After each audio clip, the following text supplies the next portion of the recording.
डोकेफिरू censor बोर्डच्या अधिकाऱ्यांवर तत्काळ कारवाई करावी, नामदेव ढसाळ यांच्या पत्नी मल्लिका ढसाळ यांनी मागणी केली आहे। थोर पुरुषांचा अपमान टाळण्यासाठी सेन्सॉर बोर्डवर योग्य व्यक्ती असावी।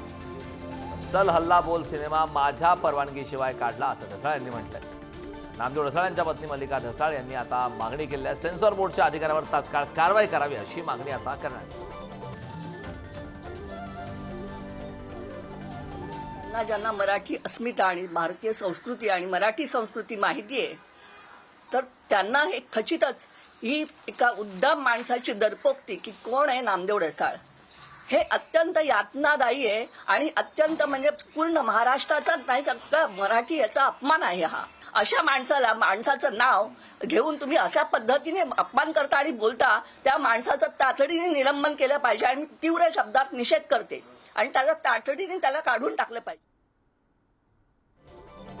तर थोर पुरुषांचा अपमान केल्यासंदर्भात आता वक्तव्य समोर येत आहे। सेन्सॉर बोर्डच्या अधिकाऱ्यावर तत्काळ कारवाई करावी अशी मागणी आता करण्यात आलेली आहे। नामदेव ढसाळ यांच्या पत्नी मल्लिका ढसाळ यांनी ही मागणी केली आहे। डोकेफिरू सेन्सॉर बोर्डच्या अधिकाऱ्यांवर कारवाई करावी, नामदेव ढसाळ यांच्या पत्नीने आता ही मागणी केली आहे। थोर पुरुषांचा अपमान टाळण्यासाठी सेन्सॉर बोर्डवर योग्य व्यक्ती असावी अशी सुद्धा यावेळी मागणी करण्यात आलेली आहे।